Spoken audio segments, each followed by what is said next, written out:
are up in there. Then you have India and Asia.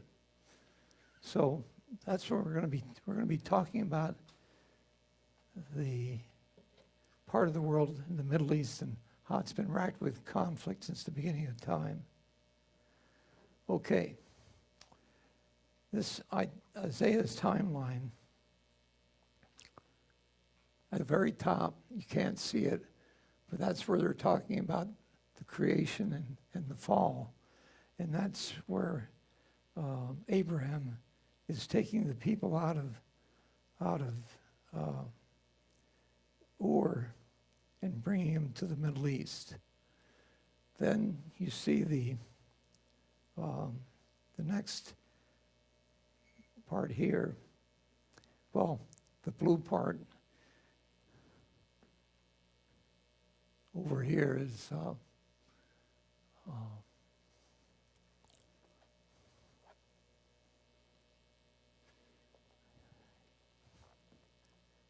that's Egypt and slavery and the bondage that the Jewish people suffered in Egypt. And that's around 1400 BC. And then the next one down is where we talk about the Promised Land. This is where we talk about Canaan and the conquest, and this is in the book of Judges. And then when we get to the book of Judges, we get into and we'll talk more about that. We'll get into well, let me just move forward and we'll talk about it. Okay, the book of Judges, this is around 1300 BC, is the Hebrew Bible covers the time period soon after Joshua died and the Israelites turned away once again from Yahweh. Joshua was the one that, when Abraham died, he turned all the people over to Joshua, and he's the one that got them into the Promised Land. The fact that the Israelites turned away again from Yahweh, that brought punishment that has been warned in the form of the conquest of neighboring nations. In the midst of their suffering, Yahweh raised up a judge, a person with leadership qualities, who served as a temporary leader and led the people back to Yahweh and delivered them from the enemies. But as soon as the leaders left the scene, the people turned to idols and worship again. This cycle of unbelief, punishment, repentance, deliverance occurred 12 times. The book of Judges, each under the leadership of different tribes of Israel. Now, the Israelites were still not getting it. After a period of 12 judges, the Israelites asked God for a king. So God made a covenant with David to secure the Promised Land. The Davidic covenant established by David and his descendants as the king of the united monarchy of Israel, and in the future, for his descendants will come the Messiah, the anticipated Savior of the Jews. So what we're doing now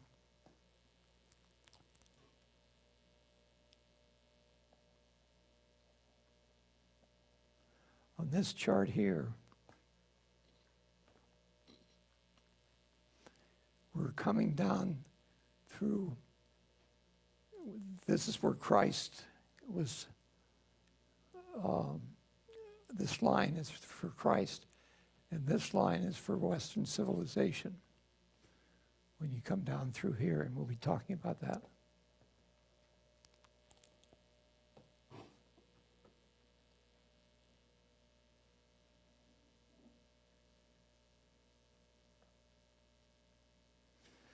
Now the Israelites united and expanded under the reign of the King David. David's son Solomon received wisdom as well as riches and honor, suppressing those of any other king. There was a short golden age during King Solomon's reign in the period of the royal kingdom. But Solomon's heart turned away from Yahweh as well, and this will have disastrous consequences both for the Solomon and for the kingdom of Israel. Okay. Now, in 930 BC, a spiritual schism occurred, and the 10 tribes formed the independent kingdom of Israel in the north, and that was the Israels, and the two other tribes, Judah and Benjamin, set up a kingdom of Judah in the south. And let me show you that. I'll have to go back. What's a schism? Pardon? What's a schism? Spiritual schism, what's that? I meant to look that up. I think it's just a disagree. I think it has to do with the split of beliefs, different beliefs. Okay. Yeah. Now, Judah is here in the south. Israel is in the north. Bethlehem is right about here, right in the middle. So Jerusalem are kind of between Judah and Israel up there. So that's the split. And that's where the disagreement came from.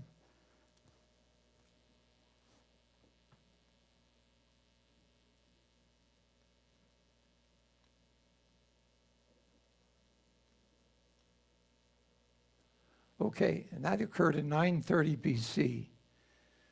So they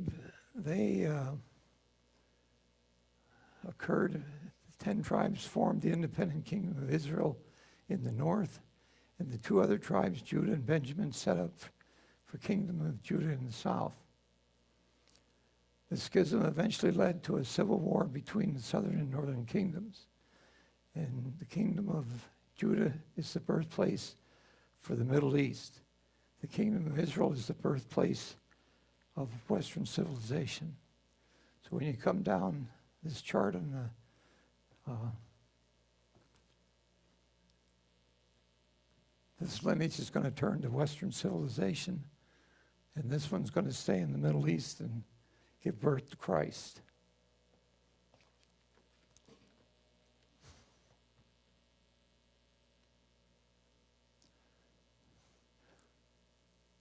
Where's my drink? Oh.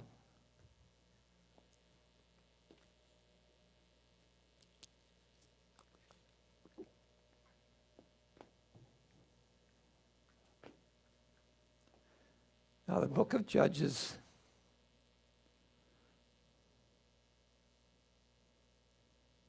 I covered that already, yeah.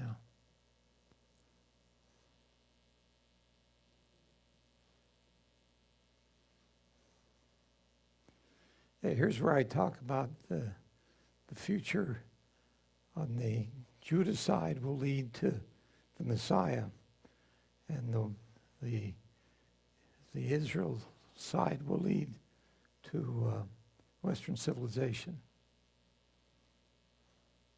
The Israelites unite and expand under the reign of King David. David's son Solomon, we covered that. Okay. Now, the book of Isaiah was written around 740 BC. It's the Old Testament written by himself or his contemporary fellows in Jerusalem. Gives it a good account of his prophecies and the word and advice to the king of the Judas to help him set the course of the nation. And this part here was directly, remember when Lee covered Isaiah, this is what we're going to be talking about. Matter of fact, I asked her to give me permission to, I'm almost using her same words. And like the Sharman in the hunter-gatherer days, prophets had this special spiritual power that the leaders would depend on to get their advice from God. So in the Stone Age, the Sharman were the guidance to the leader in the agricultural area when man first wrote.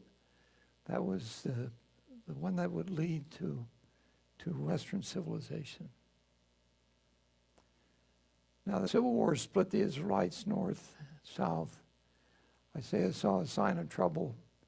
People were under the power to harass the poor. Men went around drunk. Women cared more about their clothes than others. People were merely giving lip service to God, keeping up outward appearance of religion and nothing more. Israel and Assyria both were rattling their swords on the border of Judah.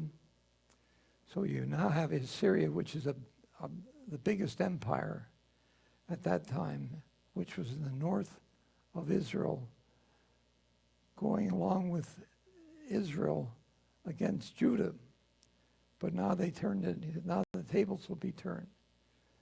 Syria and Israel attacked Judah, perhaps to unseat King Ahaz, who was considered an evil king. Isaac tells Isaac to place his trust in God, but Ahaz, in his timidity, does not want to ask for any help from God. Now Ahaz, however, placed his trust in an alliance with Assyria. So Assyria was aligned with the northern kingdom, but somehow with time, he convinced the Assyrians to be on Judah's side. And the Assyrian great conqueror was Tiglath-Pileser. I'll just call him that other guy. In order to give hope to the people who were beginning to experience the Assyrian encroachment on Judean land, Ahaz used the treasury of the Jerusalem temples as a bribe. And I guess he must have paid him off to come over to his side rather than sticking with the Israelites. Now Assyria comes to the aid of Judah, but goes to the conquered Syria and moves away from the northern kingdom, Israel. Israel is wiped off the map by Assyria. I've tried to find out what that meant, and I haven't. When they say wiped off, I assume they meant they no longer governed themselves. They were governed by the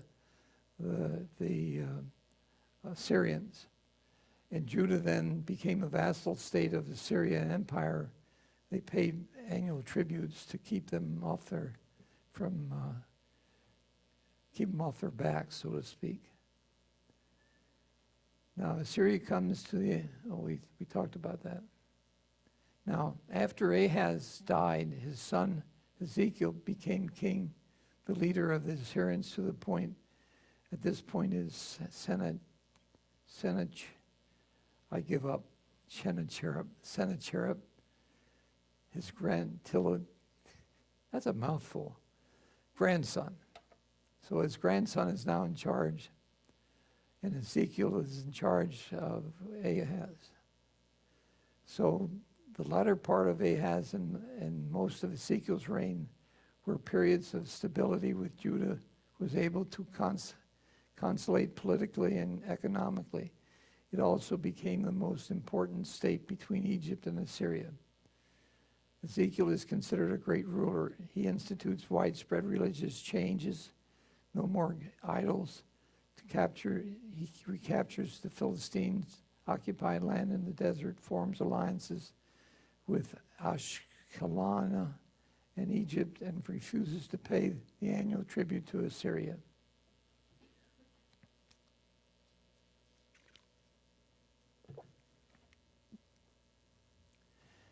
Now, Assyria is a massive empire. Assyrians were feared by their military might and their cruelty, and no army of that day could match the Assyrian war machine. They were known for their great achievement of war weapons and strategies. They perfected use of horses and iron weapons in battles that created new ways to attack cities by using battering rams and movable towers. They were also known for siege warfare, where soldiers would camp outside the city and repeatedly attack it until the city fell. They often tried for a bloodless battle, but coming in and displacing the city's inhabitants by taking them over as slaves. They claimed there were over 200,000 in this rampage through Judah. I just can't imagine that many people. How did they feed them, and how did they get the food? It's incredible. Ezekiel begins preparation to protect Jerusalem. He builds a heavy fortified wall around Jerusalem, has a 533-meter tunnel dug under this to the spring of Gihon to provide the city with fresh water, and then gathers all the people in the square and reminds them that they have the protection of Yahweh. Ezekiel then sends a message to Sennacherib offering 300 talents of silver, 30 talents of gold to Assyria in exchange for their withdrawal, a price so heavy that he was forced to empty the temple's royal treasury of silver and strip the gold from the doorposts of Solomon's temple. So he was the one that bought their freedom, basically. Of course, Sennacherib agrees to the tribute, but marches on Jerusalem with a large army anyway. Ezekiel, dressed in sackcloth, a sign of mourning, and waits for it all to end. Isaiah assures him that the city would be delivered and Sennacherib would fall. Assyria will return home wounded, and that's in, I don't know, I lost the biblical verse there. What? I think it's from Judges, but I'm not sure. Overnight, 185,000 of Sennacherib's men get hit by a plague, fall ill, and die. You know, history repeats itself. There was a plague also during Luther's time, and of course we have one now. So that was part of their strategy to win their freedom back then. So Sennacherib retreats so that he lays siege to Jerusalem, but never conquers it.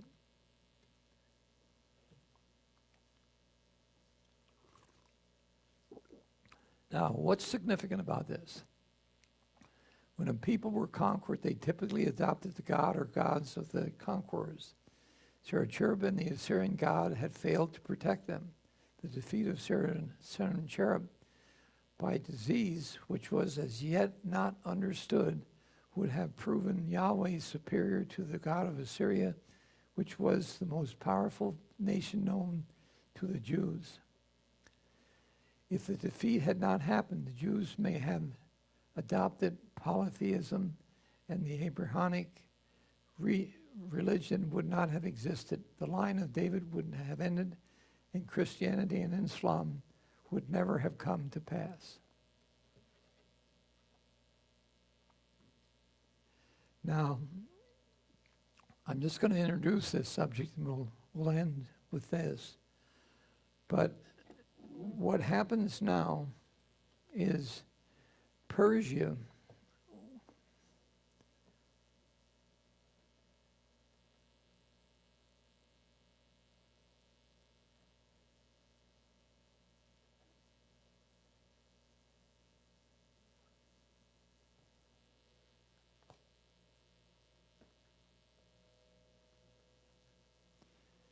down here is Egypt. Persia is over in that area over there. And the Greek, well, first of all, Darius and Cyrus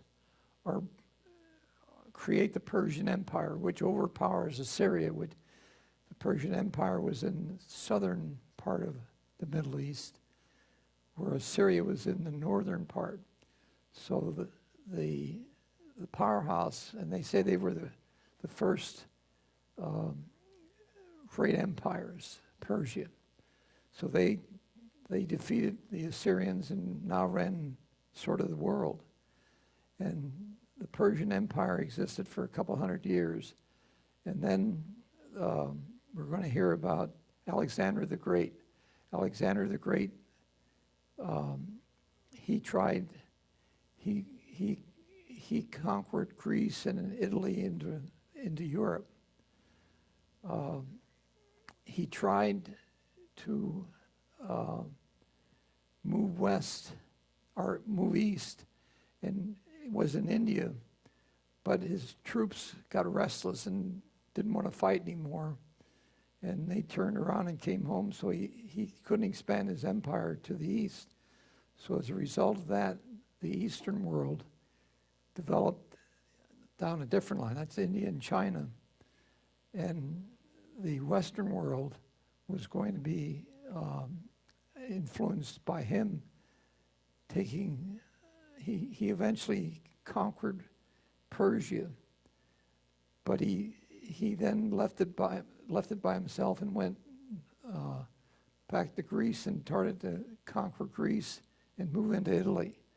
And so Alexander the Great is the one that put Greece on the map. And when historians talk about Western world, they say we were developed by Greek philosophers.